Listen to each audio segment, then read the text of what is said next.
Hello, I'm Zash, and welcome to episode 26 of my G-Senjou no Maou, or The Devil on G-String, Let's Read. Joining me, as always, is my co-reader Faith. Well, last episode we heard a little bit from Kyosuke's mother. She does not sound like a happy person, which is sad. She looked like a happy person in that little picture we saw of her. And she sounded like a very nice mother.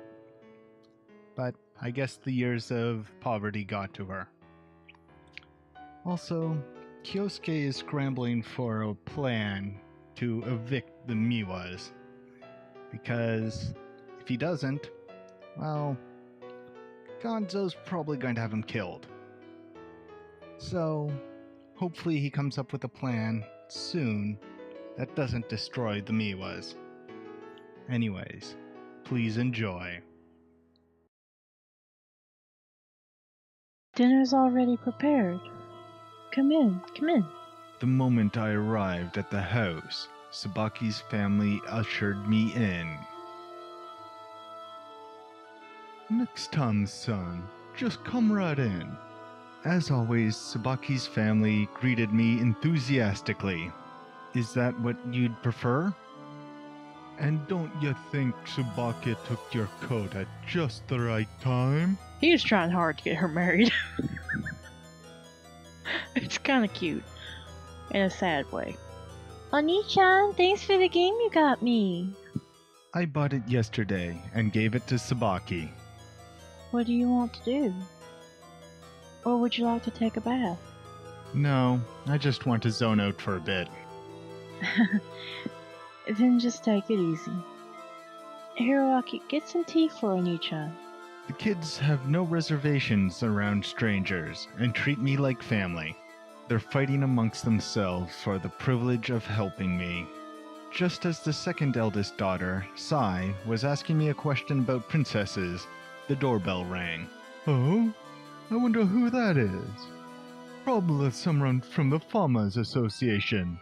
Sabaki's father went outside. I'm the only one who knows the true identity of our visitors tonight.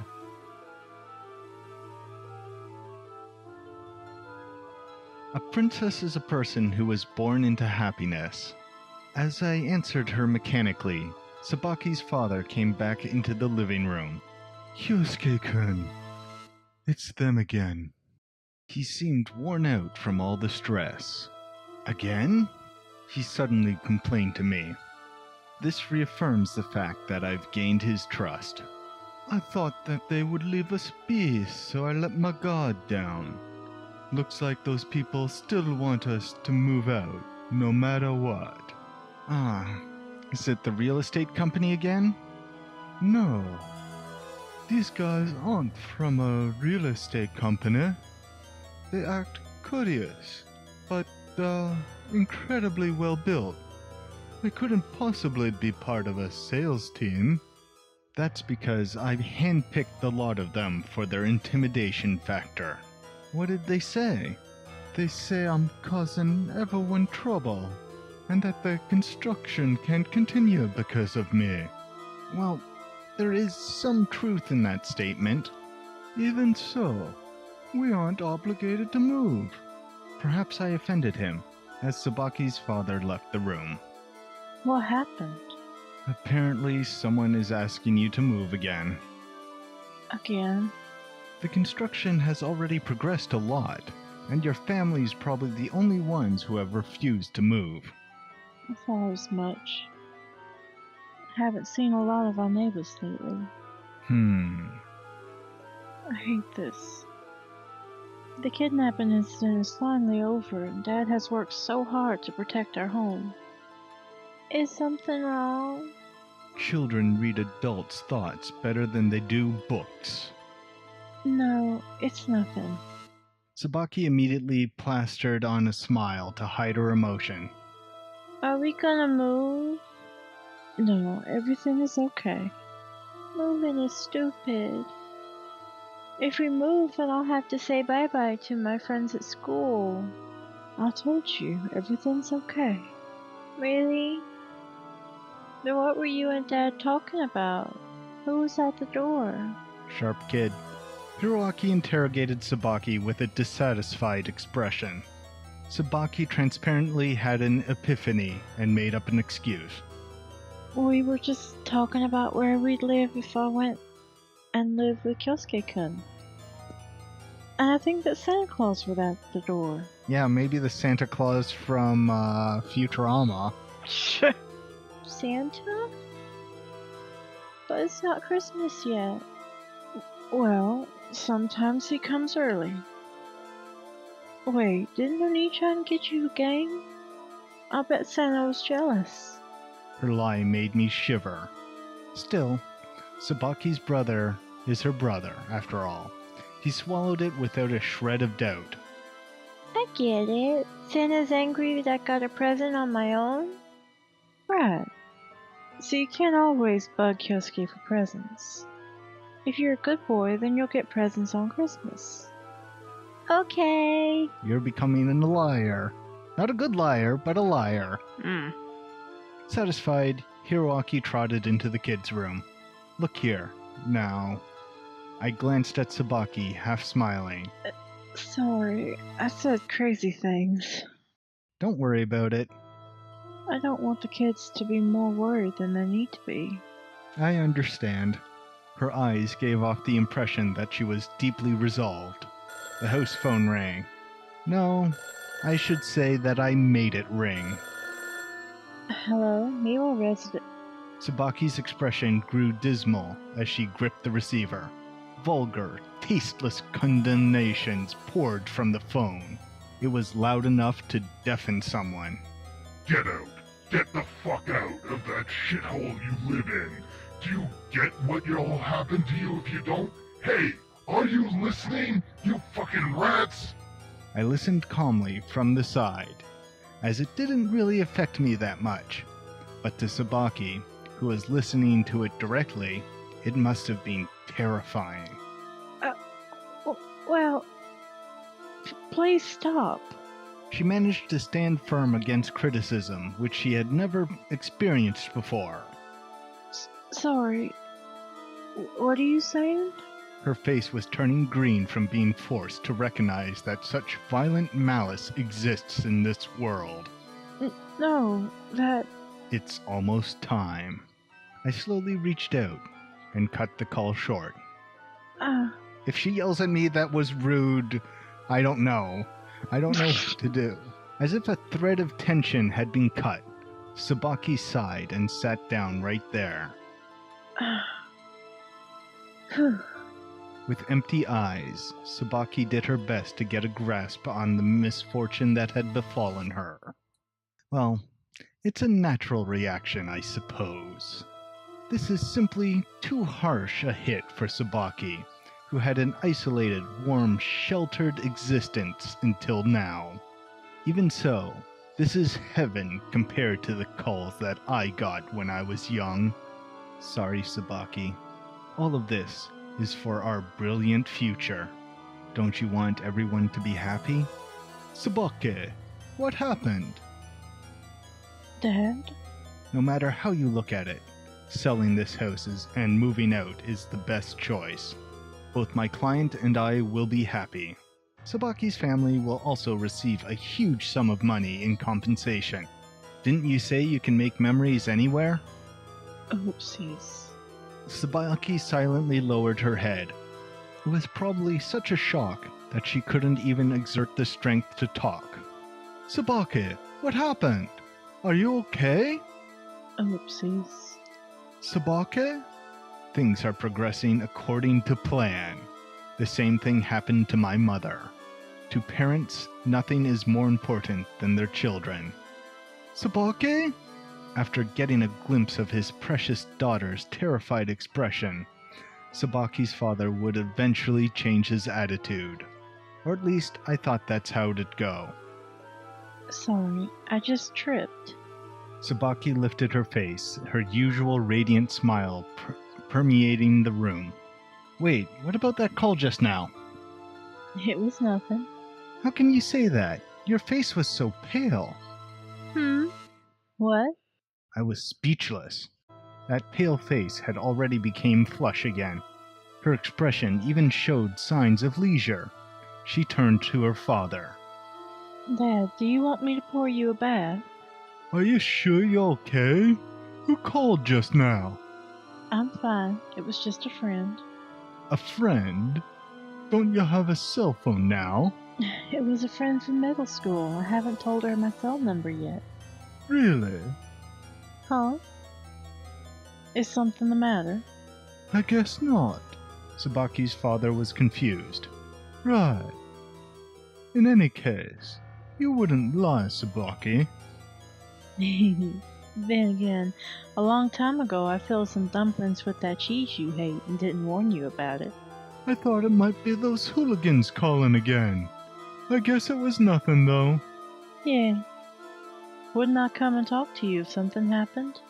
Right. Sabaki's father seemed to be satisfied with his daughter's attitude. As he smiled on the way back to his room, I stared at Sabaki. My God, I've created a monster. Hey, don't push yourself too hard. She shook her head. I'm not pushing myself. Sabaki's smile was making my hair stand on end. She's turned into a Stepford Smiler. Oh God. You are pushing yourself, telling such transparent lies. Sabaki's fathers have to blame, I guess. What with him actually believing it. Sorry, I guess you knew. Sure I did. That was another call from the people after your land, wasn't it? Yeah. Oh, but please don't tell Dad. He's sensitive and he gets hurt easily. Don't be stupid. You should talk about these kinds of problems with others. Oh, what am I trying to say? I choose my words as carefully as I could. Isn't that what family is for? At that, Sabaki's face was pulled tight, a rare sight. Somehow, I doubt that. Why? Shouldn't family carry their burdens together? Even though I'm the one who said it, it feels warped. I'm sorry. How should I say this? I don't want Dad and Hiroaki and the rest of them to worry or suffer more than need be. But aren't you in pain like this? I'm fine. You don't have to pretend to be strong in front of me, you know. Seriously, I'm fine. Just what is she? This unbelievable woman. The things you do seem hypocritical. Your dad will just be even more worried if he finds out that you've been hiding this from him. That's hypocritical? Kind of. In the end, you just picked the scenario that would make you feel the best. Sabaki seems to have made up her mind. Yes, you're right. But all I want is for everyone to keep smiling. I don't want them to be as dreary as when the kidnapping happened. I knew there was something up with this woman. The darkness in my heart slowly raised its sickle-shaped claws. Even though she's terrified, she claims she's enduring it herself for the sake of others. The only thing here is self-satisfaction. Well, do whatever you want. I threw down this sentence. Sorry, Kyosuke-kun. For what? I'm just sorry. Sabaki didn't answer my question. Oni-chan, let's take a bath together. Hiroaki suddenly appeared. Taking a bath with me has become a daily routine for him.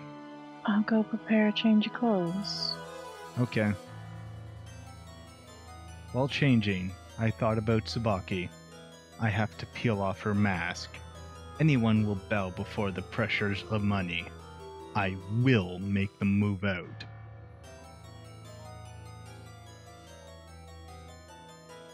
After getting out of the bathroom, I joined Sabaki's family in the living room. They were gathered together there, as usual. Do you want an orange, Kyosuke-kun? They're really good. Everyone was bundled close to the heater and happily watching TV. A spot had been saved for me. What a friendly family. Do you have any time to study today? Not really. Then I'll lend you my notes while you're away. I don't really need them. Wow, I want to be on TV too. Sai pointed at the TV. On the screen, some sort of children's quiz show was airing. Are you smarter than a 5th grader? Hey, sis, you think we could get on TV? America's Most Wanted when they go after Kyosuke and Gonzo. Oh, God. Huh? I don't want to, personally. What about you, Kyosuke-kun? I definitely don't want to. Didn't I say that I don't like to attract attention? Maybe I was too harsh. Sabaki averted her eyes apologetically. Sabaki's gaze shot towards the window. What's that noise? Somebody's being too loud.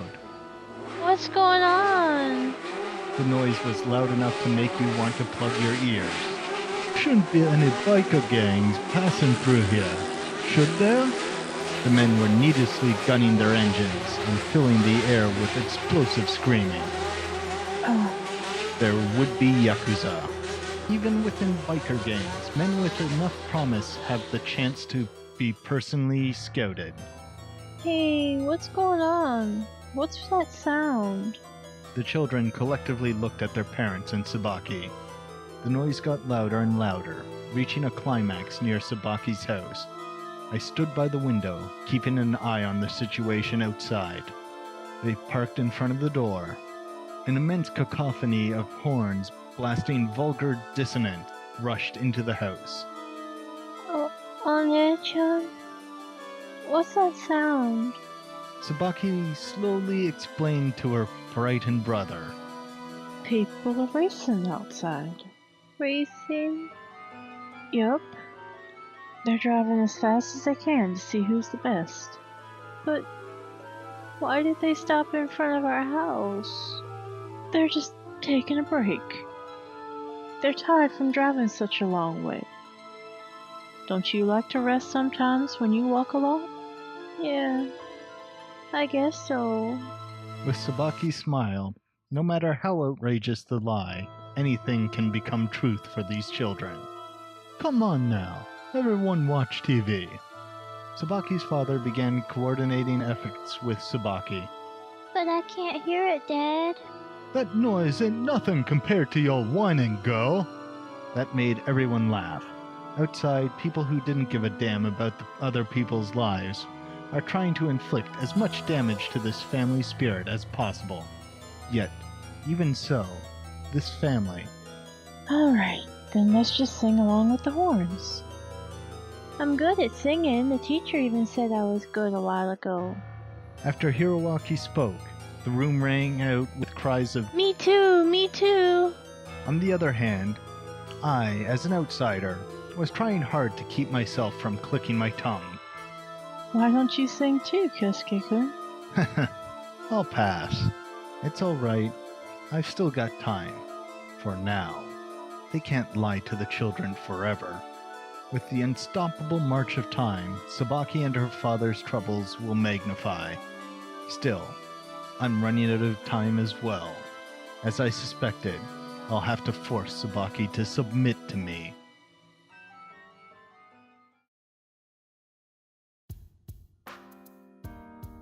It's late at night. The gang completed its task and left. The children sailed to their dream world long ago. I approached Sabaki with a question, as she did the laundry. Do you want to stay at my place tomorrow? What brought this on so suddenly?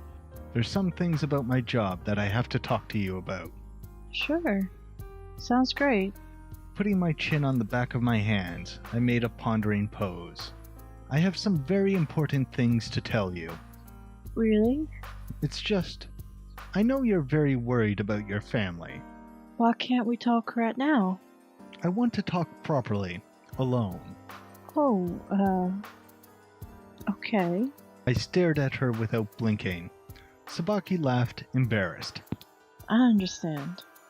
I'll come over tomorrow after school's over, and I've picked up Hiroaki and the rest from kindergarten. Is that okay? Of course.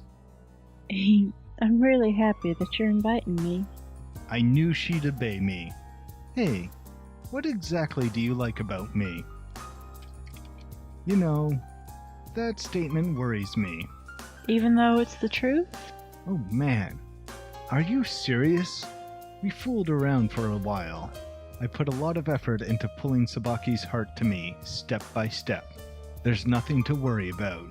A while back, this girl threw away her family to be with me. She should respond to my expectations. All right, I'm ready to hit the sack. Wait, I'll get the futon. Her alert movements were like those of a doting wife. I felt at ease just looking at her. Want to sleep together? Don't embarrass me. Her face turned red in an instant.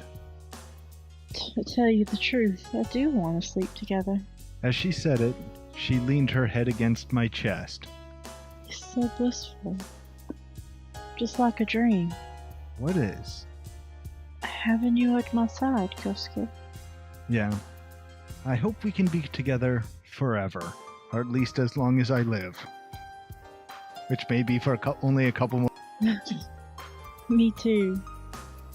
No matter what happens, I'll follow you. No matter what happens, you say. Even if she learns what I'm really like? With a thin smile, I stroked Tsubaki's hair. The scent of shampoo tickled my nose. I'm all yours, Kosuke. Our lips met. I kissed her gently, trying my hardest to hide the lie. Tsubaki. There's no question about it.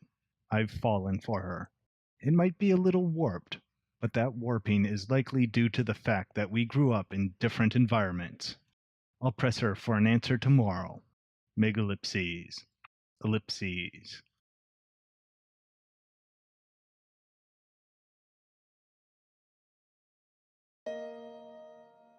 The temperature was still incredibly cold. The freezing wind was enough to make anyone shiver. Tsubaki and I agreed to meet outside the gate after school. Sup guys? Pretty freaking cold, huh? Aichi flew past us in a bad mood, appearing and disappearing as quick as the wind. Aichi-kun is such an interesting person, isn't he?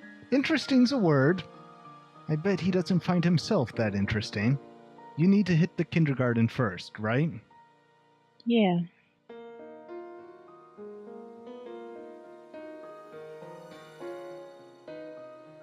We picked up Hiroaki and headed for her place, but... A strange person? When I was waiting for you, this guy kept staring at me. Tsubaki must suspect the man to be a child abductor. She's clearly feeling uneasy. What kind of person was he? He had a bald head, and he was a lot bigger than Oni-chan. Hiroaki pointed at me, then tried to illustrate how big he was by stretching his hands. Did he say anything? He just looked at me. When he heard you guys talking, he left somewhere. Really? That's a relief. A relief? That man was probably just watching over you. He was? No, don't make him trust the guy. He might go over to him. Tsubaki forced a smile and nodded. However, you must not leave with that person, okay? Okay. Now hurry and go wash your hands. When Hiroaki left, Tsubaki worriedly asked me, What do you think, Kyosuke-kun? This must be another attempt to harass your family. Stalking family members is a common trick amongst those shady underworld types. Oh, what would happen if I hadn't gone to pick him up? Tsubaki's obviously a little stressed over this. Calm down. I don't think things would have gotten to the point where they'd abduct him. Really? I'm so worried. Tsubaki bit her tightened lips as she watched Hiroaki waddle into the house. All right, let's go to my place. Yeah, sure. She let loose a colorless response. What? You don't want to? Oh. Do you think they'll call us again? Ellipses. Will they bring their motorcycles again tonight? Will Hiroaki and the others be okay without me? I know how you must feel right now. I gently put my hand on Tsubaki's shoulder. I want to tell you something, but given the situation, maybe I should wait for another time. I'm sorry. Why don't we talk tomorrow? I ran my fingers through her hair and turned around to leave. Wait a minute. Sabaki grabbed my sleeve. I'm sorry. I promised, didn't I? No, it's fine. Family comes first. No, you're no less important, Kyosuke. When I apologized just now, I meant to say that I'm sorry for almost breaking our promise. So are you coming or not? Yeah, I'm coming. You said it was something important, right? Are you sure? I asked skeptically. Like I said, we can wait for tomorrow. Don't force yourself. It'll be alright. Dad's home, and I'm sure they'll call my cell phone if something happens. All right. Well, let's go. I grabbed Sabaki's hand and smiled. Despite the frigid winter wind, Sabaki's hand filled me with warmth.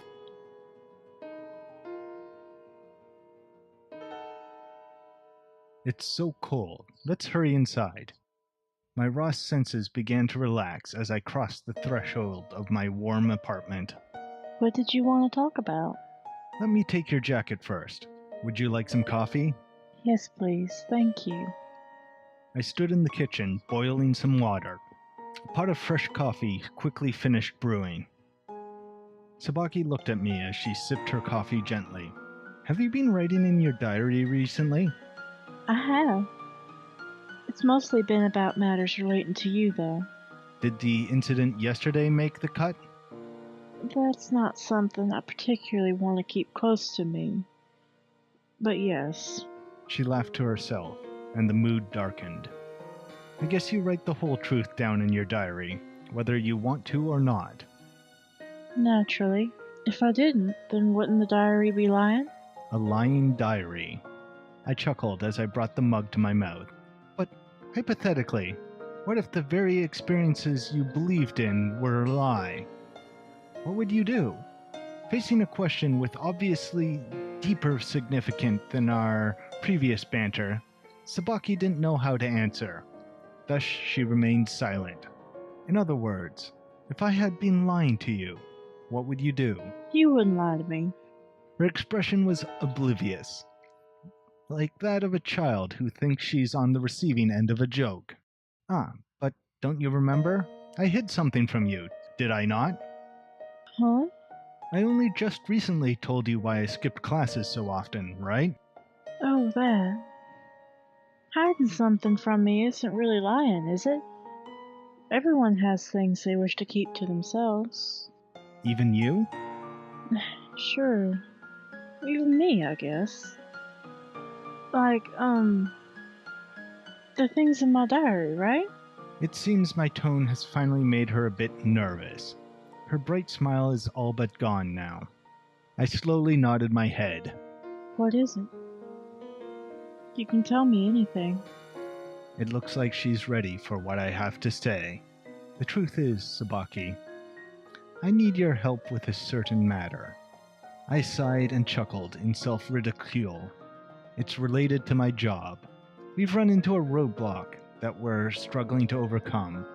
If this continues, we could go bankrupt. Sabaki's expression changed immediately. This assignment is part of a contract with a very large corporation in this city. If I fail to deliver, the company will be in dire straits indeed. Really? Yes. If worse comes to worse, my father and everyone in the company will be homeless. I continued while analyzing Sabaki's body language. We're getting down to the wire, what with the deadline so close. To be honest, we're in deep trouble. So, what's the job? Is there any way I can help? I'll do anything. I've sufficiently worried her, as she blurted that out in one breath. What's the job? I paused for a second before continuing. It's related to the development of the Eastern District. Sabaki looked puzzled. She obviously hasn't figured out the meaning behind those words. My house is in the Eastern District. Oh, so it's about the construction? I shook my head. My job is to consolidate the land in the area. Consolidate? The farmland there is slated to become a recreational district, complete with resorts and other entertainment infrastructure. So, in other words, we need to purchase all the real estate there. Okay. You're a smart girl, Sabaki. You can figure this out. Do you still not understand? Even now, Sabaki doesn't betray my expectations. Her bewildered expression doesn't even bear a hint of distrust towards me. So, what do you need me to do? I'll do anything for you. As long as I can help, I'm willing to do anything. Do you really mean that? Of course. She nodded, her lips pursed tightly together. In that case, there is something you could do to help me. I kept observing her. I watched on as those trusting eyes rapidly became hollow. Will you move out of that house? She stared at me blankly. Soon. Well, She kept stuttering, unable to put together a coherent phrase. Kyosuke-kun, should I interpret that as I'd like to force you to leave? Force you? Indeed, that's what I'm saying. And this didn't start today, or yesterday. In truth, you've been my target since before the kidnapping occurred. My mind is entirely numb right now. Only the most spectacular of stupors would allow my heart to suppress my love for Sabaki, and the sadistic delight I get from bullying the weak. Yesterday, I commanded someone to harass your family through disturbing phone calls. I also called up a local biker gang and sent intimidating men to your doorstep. That was... No, Kyosuke-kun, that was your doing? Correct. As long as you refuse to leave that house, the harassment will continue. You're lying. How? Why? I assure you, this is the truth. If you insist you don't believe me, then I'll arrange for another phone call right at this moment. I feel unusually calm for having just betrayed a young girl's trust. Sabaki once said that my voice changes at times. I suddenly realized that this is one such moment. No, please God, don't do that. It's not like I enjoy coercing people, you know? It hurts to be so cruel. And I really do love you. And your family too. They calm my heart so much. Your home-cooked meals are delicious.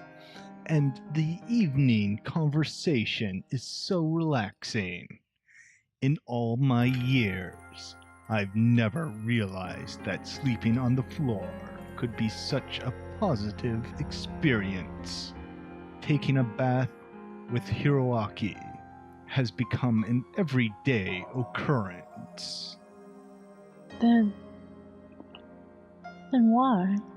Sabaki, her eyes filled with tears, would be crushed by my merciless reply.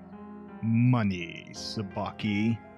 Money can give you, me, even your family, more happiness than we could ever need. I don't understand. No, Sabaki. It's me who doesn't understand you. Pardon? Why won't you move out?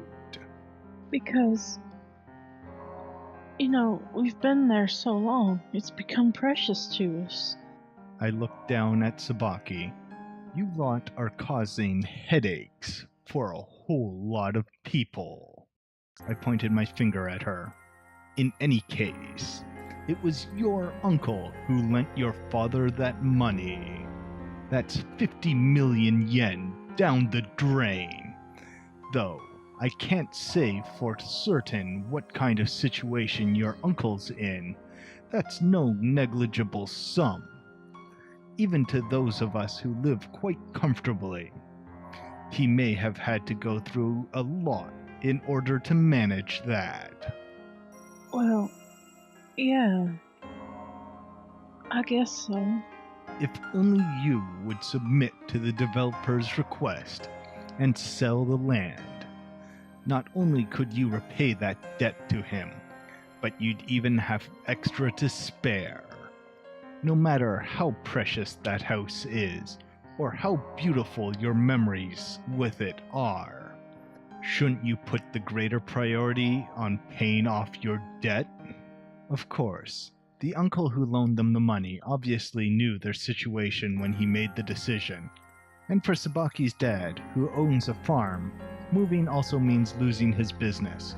In other words, the reason why the lender gave them the money in the first place is so that Sabaki's family could stay on this land. Selling off that land would defeat the purpose. Obviously, this relative does not want to see the Miwa family move. However, I mustn't allow this realization to reach Sabaki. Don't you find it odd?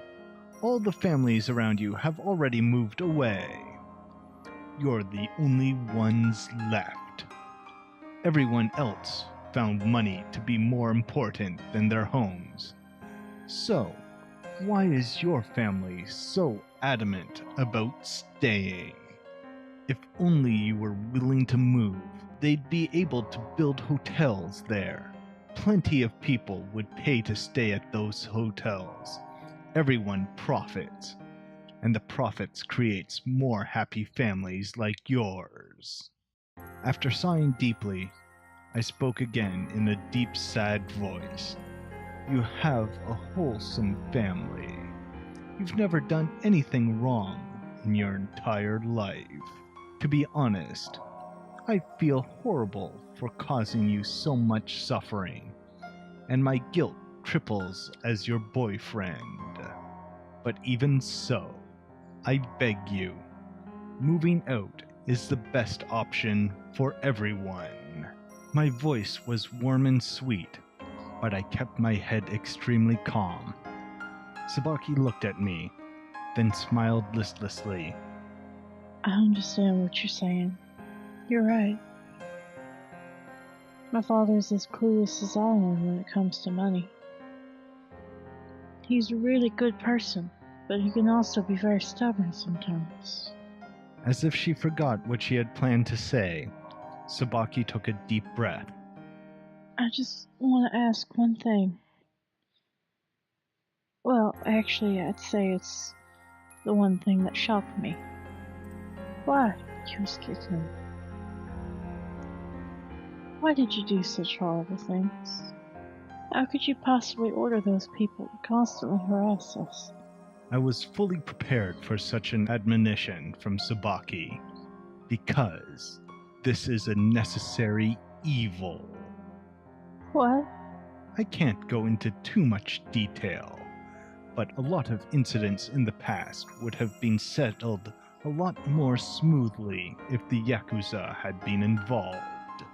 Yet since the parties involved refused to resort to such methods, tragedies have occasionally occurred. Tenants have killed their landlords. Families have been turned out on the street. In general, people have gone through pain which they shouldn't have had to endure. Yakuza involvement in land disputes is hardly out of the ordinary. Gambling and prostitution rings see similar scenarios. When you need something done, but the laws and morals of society limit your actions, it's natural to seek out someone who can settle the situation smoothly. It's just unfortunate that this particular job just so happens to fall upon my shoulders. Sabaki frowned. But you're such a kind-hearted person, Kyosuke. To say such a thing at this point. Plus, even if I wanted to move out, it wouldn't matter if Dad says he won't sell. I've already lived alongside your family for a while now. I know that the entire family revolves around you. If you sincerely ask him, your father won't resist for long. This I can guarantee. But still, I think that this is so unfair to Dad.